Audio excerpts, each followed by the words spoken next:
I was digging through a dumpster behind a gas station when my phone buzzed with a text from my ex-wife, Melody. The screen lit up in the darkness, and I almost dropped the half-eaten sandwich I'd just salvaged from beneath a pile of coffee grounds and cigarette butts. Her message burned into my retinas. Still living in that pathetic tent, Roland, my husband just bought me a Bentley. You're such a loser. My hands were shaking. Not from the cold October wind that cut through my torn jacket, but from pure rage. 6 months ago, I'd been signing contracts worth hundreds of thousands of dollars. Now, I was eating garbage behind a Texaco station at 3 in the morning, hoping the night shift clerk wouldn't chase me off with a baseball bat like the last one did. I wanted to throw the phone against the wall, but it was all I had left. The prepaid piece of junk with its cracked screen was my only connection to the world that used to be mine. I started typing back a response, then deleted it, then typed again. What could I say? That I'd just spent my last $5 on gas station coffee to keep warm. That I'd been wearing the same clothes for 2 weeks. That yesterday, I'd applied for a job at McDonald's and they'd turned me down because I didn't have a permanent address. The phone rang suddenly, the generic ringtone echoing off the dumpster walls. Unknown international number.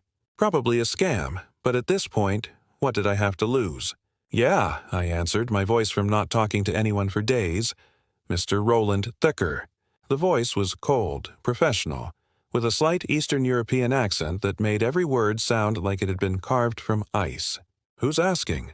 I pulled my jacket tighter, suddenly feeling exposed in the dim circle of light from the gas station's back entrance. This is Agent Dmitry Kosov from INTERPOL. I need you to listen very carefully to what I'm about to say. I almost laughed. Interpol? Right. Look, if this is about back taxes or some debt collection scam, I've got nothing. Literally nothing. You can't squeeze blood from a stone. Mr. Thacker, your father wasn't who you thought he was. That stopped me cold. My dad had been dead for 3 years. Wayne Thacker, long-haul trucker, died when his 18-wheeler jackknifed on black ice outside Denver. Simple story, simple man. Mom had cried for weeks. I'd handled the funeral arrangements because I was the successful son, the one with the business and the nice house back when I had those things. My father drove trucks, I said flatly. He's been dead for 3 years. Whatever you're selling, I'm not buying. Wayne Thacker was a cover identity, Koff continued, his voice never changing pitch. Your father was one of our deepest undercover operatives. He spent 22 years infiltrating the Russian Bratva operations in North America. I actually did laugh then, a harsh bark that echoed in the darkness. My father couldn't even program the DVR. He wore the same flannel shirts for 20 years. He watched NASCAR every Sunday and fell asleep in his recliner by 8:20. All carefully constructed elements of his cover. Mr. Thacker, I need to meet with you immediately. There's the matter of his frozen assets. His what now? $87 million. The half-eaten sandwich fell from my hand. You're insane. I'm many things, Mr. Thacker, but insane isn't one of them. Your father left behind assets totaling $87 million held in various international accounts. But there's a condition. You must complete his final mission. My mind was spinning. This had to be a scam, some elaborate con job targeting desperate people. But how did they know about my father? How did they get this number? We need to talk about the biological weapons your father was tracking before his death. Kloof continued. The ones currently hidden somewhere in the American Midwest. The ones that will be sold to the highest bidder in exactly 72 hours, unless we find them first. Biological weapons. I gripped the phone harder. You're telling me my dad, who couldn't figure out how to send a text message, was some kind of international super spy hunting biological weapons? I'm telling you that everything you knew about Wayne Thacker was a carefully orchestrated lie designed to protect you and your family. Now that protection is gone, and we need your help. What they asked you to do, Mr. Thacker might be the only thing standing between millions of innocent people and a catastrophic terrorist attack. The wind picked up, scattering trash across the parking lot. In the distance, a train horn wailed through the night. My whole world had collapsed 6 months ago. Now, someone was telling me it had never been real in the first place. 6 months ago, I owned Thacker Construction, a company I'd built from nothing over 15 years. We had 12 full-time employees, 2 office staff, and more work than we could handle. I'd started with a pickup truck in the toolbox doing kitchen remodels and deck repairs. By the time everything fell apart, we were building custom homes and bidding on commercial projects worth millions. My father, Wayne, had been dead for 3 years by then. The official story was simple. Black ice on Interstate 70, an 18-wheeler that couldn't stop in time, a guardrail that couldn't hold 30 tons of steel and momentum. Mom had called me at 2 in the morning, barely able to speak through her tears. "Your father's gone, Roland. He's gone." I'd handled everything because that's what successful sons do. The funeral home, the burial plot, the headstone that read, Wayne Thacker, loving husband and father, 1961-2021. Mom moved to a retirement community in Sarasota 6 months later. "Too many memories in that house," she'd said, selling the place where I'd grown up. My life had seemed rock solid then. I had a 4-bedroom house in Riverside Heights, the kind of neighborhood where people actually used their swimming pools and hired landscaping crews. My Ford F-150 King Ranch Edition sat in the driveway still smelling like new leather, and Melody, my wife of 8 years, was talking about finally starting a family. "We should wait until the business is more stable," she'd always said before. But that spring, she'd started pricing out nursery furniture and asking me what I thought about the name Christopher if it was a boy. Then the construction market collapsed. It started with one canceled project in May, a strip mall development that suddenly lost funding, then another, then 3 more in a single week. The developer called me personally. "Roland, I'm sorry. The banks are pulling credit lines everywhere. Nobody's building anything. I had to let my crew go one by one. First the part-timers, then the newer guys. Finally, the veterans who'd been with me since the early days. Hector Ruiz was the hardest. He'd been my foreman for 8 years. Taught me more about concrete work than any textbook ever could. "Roland, you take care of yourself, brother," Hector had said on his last day. His truck loaded with his personal tools. His hands were covered in drywall dust and he wouldn't shake mine because of it. "This ain't your fault. Economy's gone to hell. You'll bounce back." But I didn't bounce back. The equipment got repossessed first. Watching them load my excavator onto a flatbed felt like watching them cart away a piece of my soul. Then the bank came for the house. 30 days' notice, no negotiation, no mercy. Melody had already checked out by then. She'd taken a job as personal assistant to Vincent Cromwell, the real estate mogul who owned half the commercial properties in the city. "Just temporary," she'd said, "until things turn around." She was working late nights, coming home with expensive perfume that wasn't hers clinging to her clothes. I knew, but I was too broken to fight it. When she finally served me divorce papers, we were sitting in my truck outside the unemployment office. "I can't live like this," she'd said, not even looking at me. "Vincent understands ambition. He's building something. You've just given up." I lost everything trying to save the business.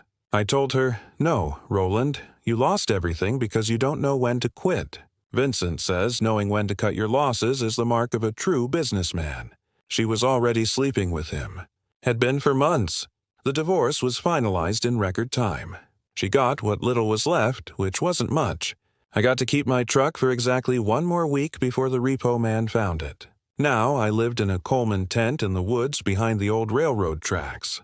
The tent was Army surplus, $20 at a garage sale. Paid for with change I'd scred from my truck's cup holders before they took it. I showered at the truck stop on Highway 64, $3 for 10 minutes of hot water. I knew which restaurants threw out their bread at closing time, which churches served free meals without making you sit through a sermon first. My brother Dennis stopped taking my calls after I asked him for a loan. "I've got my own family to think about," he'd said. "Maybe this is rock bottom, Roland. Maybe you'll finally learn some humility." Even my mother didn't know how far I'd fallen. Our weekly phone calls were performed theater. Business is slow, but picking up I'd lie. Just landed a bathroom remodel in Westwood. She'd tell me about her water aerobics class and the nice man from Toronto she'd met at bingo. I couldn't destroy her illusion that at least one part of her life had worked out right. "Your father was one of our deepest cover operatives," Agent Koff explained when we met at a rundown motel off Interstate 70. The Prairie View Inn was the kind of place where nobody asked questions and everyone paid in cash. He'd chosen room 114, far from the office, backing onto empty fields where anyone approaching would be visible for half a mile. Gosh, didn't look like what I expected from Interpol. No suit, no obvious weapon, just jeans and a weathered leather jacket that had seen better decades. He was maybe 50, gray at the temples, with eyes that never stopped scanning the room even while he talked. He slid a thick manila folder across the stained table between us. Wayne Thacker, or as we knew him, Agent Nikolai Vulov, spent 22 years infiltrating the Bratva, the Russian mafia's American operations. I opened the folder and my world tilted sideways. There was my father in Moscow, standing in Red Square like a tourist but holding a briefcase I'd never seen. Another photo showed him in Berlin, sitting at a cafe with men who looked like they killed people for a living.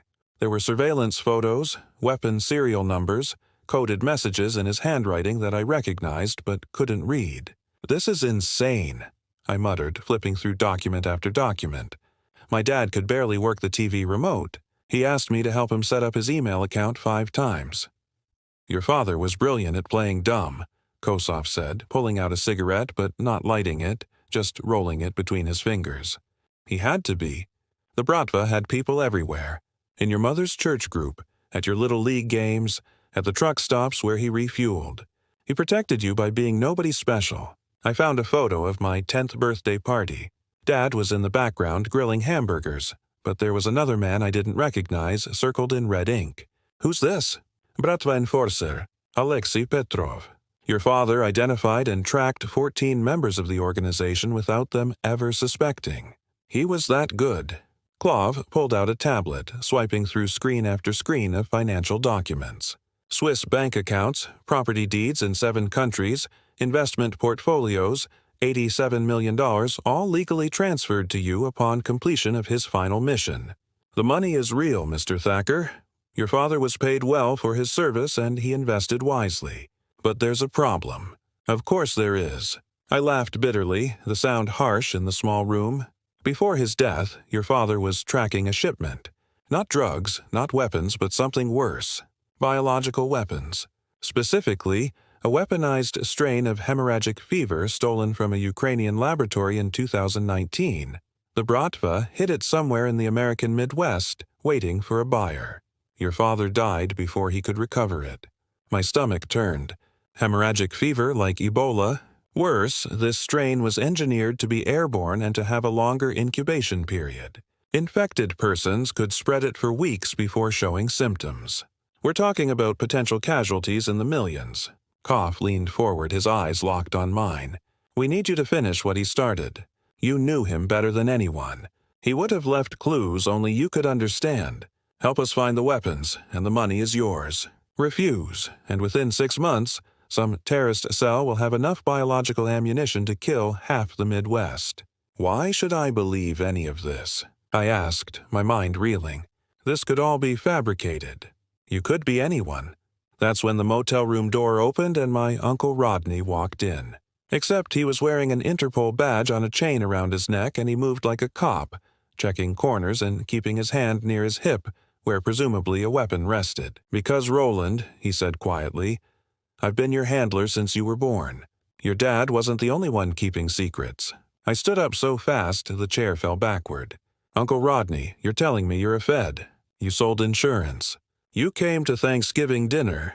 You taught me how to throw a curveball." "All true," Rodney said, his familiar face now seeming foreign. "The insurance job was my cover. Keeping an eye on Wayne's family was my real assignment.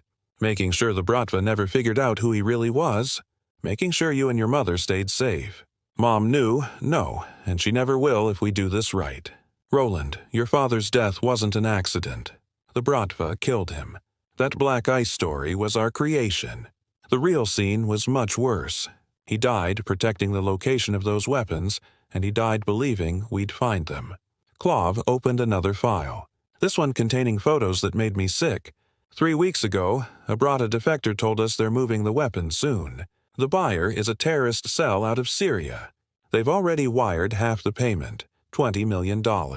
Once that shipment moves, we'll never find it again. I spent 3 days going through Dad's old things in a storage unit I'd been paying for with bottles and cans I collected for recycling money. Unit 47B at Stowe on Richmond Avenue. 10x 12FT of everything Mom couldn't bear to throw away but didn't want to keep. $23 a month that I scraped together because losing this last piece of him felt like losing him all over again. Mom had saved everything. His trucker logs going back 15 years. His CB radio with the Cobra decal half peeled off. Even his old Rand McNally atlas with coffee stains and cigarette burns marking routes across 48 states. I spread it all out on the concrete floor while Uncle Rodney and Koff watched from the doorway. "Look for patterns," Rodney instructed, sipping coffee from a thermos. "Your father was methodical. He would have hidden information in plain sight, somewhere only you would think to look." I picked up his logbook from 2020, his last full year of driving. Every trip documented in his careful handwriting. Departure time, arrival time, mileage, fuel stops, way stations. But something was off. Some entries had tiny dots in blue ink next to them, different from his usual black pen. "These marks," I said, showing Rodney. "Dad never used blue pen. Said it looked unprofessional." Clove pulled out his tablet mapping the marked locations as I read them off. Salina, Kansas, North Platte, Nebraska. Topeka, Kansas, Columbia, Missouri. The dots started forming a pattern, all clustered around a 100-mile radius. That's when I found it. In the margin of one page, Dad had written what looked like random numbers, 39, 2041, 95, and 6783, but I recognized them immediately. "These are GPS coordinates," I said. "Dad got a GPS unit for his truck in 2019. He was so proud of it. Called me to explain how it worked. Said he'd never get lost again." Clove typed them in. "Bracken's salvage yard outside Topeka, closed business, been abandoned for 2 years according to public records." I kept digging through the logs. Dad had made deliveries there 17 times in his last year. Always off route, always undocumented in his official company records, but he'd kept personal notes hidden among grocery lists and phone numbers. By Tuesday, 3 a.m., cold storage intact. Why still operational? The yards owned by Yuri Bracken. Clove discovered after some quick database searches. Real name Yuri Volkanov, former Soviet chemical weapons specialist. Immigrated in 1991, supposedly reformed. Your father was building a case against him. "We need a team," Rodney said. "This isn't something we can handle with just 3 people." Clove made calls. Within hours, 2 other agents arrived. Maria Delgado, a biological weapons specialist from the CDC on loan to INTERPOL, and Thomas Pike, a former Navy SEAL who looked like he could bench press a small car. But I had my own call to make. "If we're searching a salvage yard, you need someone who knows construction and demolition," I argued. Old salvage yards have underground storage, hidden compartments, reinforced structures. You need someone who understands how things are built to know where things are hidden.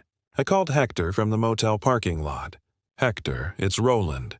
"Roland, brother, where you been?" "I've been worried sick. I need your help. Can't explain everything, but it's important. Maybe the most important thing either of us will ever do. You in trouble? No. Maybe it's complicated. But I need someone I trust, and you're the only one left who fits that description." Hector didn't hesitate. "Where and when?" "Topeka, tomorrow. And Hector, bring your demolition equipment. The stuff you kept after the business closed." "You got it, boss." But someone was watching us. 3 days before we were supposed to move, I got another text from Melody. "Vincent says you've been asking questions about his Russian friends. What are you playing at, Roland? You're going to get yourself killed. This isn't a game." My blood went cold. I hadn't talked to anyone about Russians. The only way she could know was if Vincent was connected to all this. I showed the text to Clove. "Vincent Cromwell," I said, "my ex-wife's new husband. Real estate developer owns half the commercial property in the city. What if he's one of them?" Kozlov's face went pale. He typed rapidly on his tablet. "Vincent Cromwell. No records before 2008. His social security number belonged to a child who died in 1987. Property holdings include several warehouses along Interstate 70, all purchased with cash through shell companies." "Jesus," Rodney muttered. "He's Broda has to be. And if he knows we're asking questions, then they already know we're coming. We have to move now, Pike said. Tonight, before they relocate the weapons. No, Clove countered. We go as planned, but now we know it's a trap, and sometimes the best way to catch a wolf is to let it think it's caught you first. We hit Bracken's salvage yard at dawn, but it was a trap. The moment our van crossed the entrance, floodlights blazed to life from every direction, turning the gray morning into harsh, white daylight. Armed men emerged from behind rusted car frames and shipping containers, at least a dozen of them, all carrying automatic weapons that looked military-raw. A black SUV rolled forward from behind a pyramid of crushed cars. Vincent Cromwell stepped out, and for the first time I saw him as he really was. Gone was the polished real estate developer persona. His expensive suit remained, but his posture had changed, shoulders rolled back, military bearing obvious. Behind him, Melody emerged from the passenger side, her face pale with terror. "Rolander," Vincent said, and his refined American accent was completely gone, replaced by thick Russian vowels. "Son of Nikolai, you look just like him. Same stubborn jaw, same foolish bravery." He signaled his men, who forced us to our knees on the gravel. My knees hit hard, rocks cutting through my jeans. Beside me, Hector grunted in pain. Clove, Rodney, Pike, and Delgado were all forced down in a line, hands behind their heads. "Did you really think we didn't know?" Vincent continued, walking closer. "Your father cost me 17 years in a Siberian prison. Because of his testimony, because of his evidence, I lost everything. My father died in that prison while I rotted beside him." "You're not Vincent Cromwell," I said, the pieces finally clicking together as I raised my head to look at him. "You're Viktor Volkanov, Yuri's son. Dad's reports mentioned you, the chemist boy who wanted to be a real criminal, not just a scientist." His face darkened with rage. He grabbed my hair, yanking my head back. "Your father destroyed my family. My mother killed herself when we were arrested. My sister died of pneumonia in a state orphanage, all because Nikolai Vulov decided to play hero. He was doing his job," I spat out. "His job?" Victor laughed, the sound echoing off the metal around us. "Is that what you think? Your precious father wasn't some noble agent. He was a thief and a murderer who happened to have a badge." He walked over to Melody, wrapping his arm around her waist. She flinched at his touch.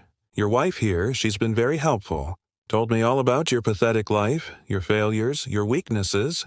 Did you know she still talks about you in her sleep? Still calls your name? Let her go," I said. "She's got nothing to do with this, but she does. She's leverage just like your leverage." Victor pulled out a phone, showing me a photo of my mother at her water aerobics class in Florida. "One call and Gloria Thacker has a very unfortunate accident." "The biological weapons aren't here," I said, desperate to buy time. They never were. Dad moved them before he died. "The only question is where." Victor's composure cracked. "We've torn apart every property your father ever touched. Every storage unit, every truck stop, every contact he ever made. They have to be here." That's when Hector spoke up from beside me, his voice calm despite the gun pointed at his head. "Not every property, Hermono." Everyone turned to look at him. Hector met my eyes, and I saw understanding there. "Remember when your dad helped me pour the foundation for my mother's house?" Hector continued. 3 weeks before he died, he insisted on doing one section himself. Said it was his way of saying thanks for me looking out for you. Brought his own cement bags. Wouldn't let me help with that one corner of the basement." Victor's eyes widened with realization. He grabbed Melody by the hair, pulling her head back and pressing a gun to her temple. "Call him, tell him to give us the location or I kill her." But Melody surprised everyone. In one fluid motion, she pulled a concealed Glock from her purse and shot Victor in the shoulder. The sound was deafening in the morning air. Victor screamed, dropping his weapon and falling backward. "I'm done being someone's pawn," she screamed, tears streaming down her face. "FBI, everyone freeze." In the chaos that followed, Interpol tactical teams swarmed the salvage yard from every direction. They'd been positioned since midnight, waiting for the signal. Helicopters appeared over the treeing, spotlights blazing. The Brata soldiers dropped their weapons, realizing they were outnumbered 10-1. Uncle Rodney helped me to my feet, grinning. We knew it was a trap, so we set a better one. Melody's been working with us for 3 months, feeding Victor false information while gathering evidence. Victor was on the ground, clutching his shoulder as blood seeped through his fingers. As the medics approached, he looked up at me and laughed, a wet, painful sound. "You still don't understand, Roland. Your father wasn't saving the world. He was the one who stole the weapons from Ukraine in the first place. He was going to sell them and disappear with the money. Your precious dad was the real criminal. I have the recordings, the proof. He played everyone, including Interpol."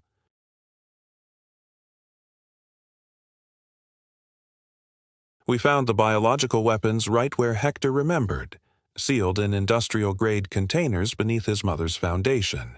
The CDC team worked for 18 hours straight to extract them safely. 37 vials of weaponized hemorrhagic fever, enough to kill millions if released properly. Maria Delgado later told me that the containers my father used were so sophisticated they could have stayed hidden for decades without degrading. The truth about my father remains classified at the highest levels. Hero or villain, I'll never really know. Maybe he was both. Maybe that's what deep cover does to a person, living so many lies that even the truth becomes just another version of the story. Clove showed me some of Victor's evidence, recordings that could have been real or fabricated. In the intelligence world, apparently truth is whatever the official report says it is. The $87 million was real, but it came with conditions I hadn't expected. Half went to victims of the Bratbuza's operations, families who'd lost loved ones to their drug trade and violence. Another quarter funded a new international task force specifically targeting biological weapons trafficking. I kept enough to rebuild, not my old life, but something better and more meaningful. I started Thacker and Ruiz Construction with Hector as my equal partner. We specialize in affordable housing now, building homes for people who've lost everything. Our first project was converting an old warehouse into transitional housing for 50 families. Every apartment has dignity built into it. Decent kitchens, proper bathrooms, windows that actually open. We named it Second Chance Commons. Melody and I met for coffee 6 months after the salvage yard incident. She looked different, lighter somehow, like she'd been carrying weights I never knew about. The FBI had placed her in witness protection initially, but Victor's entire network had been dismantled. She was free to live her life. "I'm sorry, Roland," she said, stirring sugar into her latte, "for everything. The affair started as an assignment, but somewhere along the way, I lost myself. I forgot who I was before all of this. You saved my life," I reminded her. "You saved mine first. When we were married, before everything went wrong, you were the only real thing in my world of lies. I just couldn't see it then." She sent me one last text a month later. "I'm teaching now, 3rd grade. Those kids don't care about Bentleys or designer clothes. They just care that I show up every day. You were never the loser, Roland. I was. My mother still doesn't know the truth about Dad. Uncle Rodney and I agreed that some secrets should stay buried. She remembers Wayne as the loving husband who never missed her birthday, who called her every night from the road to say goodnight. Why destroy that? In her version of the story, he was perfect. Maybe that's the truest version after all. Standing in my new apartment, nothing fancy but clean in mine, I look at the only photo I kept from Dad's secret files. It's him at my high school graduation. Tears in his eyes, arm around my shoulders. Whatever else he was in that moment, he was just my father. Proud of his son. Agent Clove visited last week with one final revelation. "Your father left you a letter," he said, handing me a sealed envelope that looked like it had been waiting years to be delivered.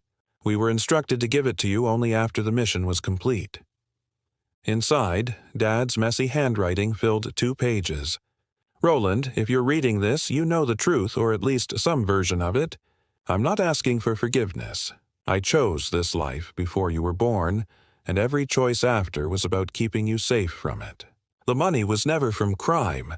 It was my Interpol pension, hazard pay, and 22 years of investments. I lived like a poor trucker while they paid me 6 figures a year. Every penny saved was for you and your mother. The biological weapons? Yes, I stole them, but from the Brata, not Ukraine. They were planning to sell them to the highest bidder. I was going to turn them over to Interpol the day I died. That highway accident wasn't an accident, but you probably figured that out. They killed me before I could finish the job. But I knew you would. You were always smarter than you gave yourself credit for. Build something good, son. Something real. Love you always, Dad. I folded the letter and put it away. Tomorrow, Hector and I break ground on a homeless shelter. We're calling it Wayne House after a simple trucker who turned out to be anything but simple. Every person who walks through those doors will get a second chance, just like I did. Because that's the thing about hitting rock bottom. Sometimes you find out it's actually a foundation built by someone who loved you enough to plan for your rise even after their fall. Sometimes the biggest betrayals hide the deepest love. And sometimes, just sometimes, losing everything is the only way to find out what really matters.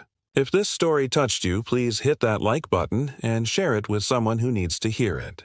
Drop a comment below about a time when you discovered something unexpected about someone you thought you knew. And don't forget to subscribe to the channel for more incredible true stories every week. Thank you for watching, and remember, sometimes our greatest failures lead to our most important victories.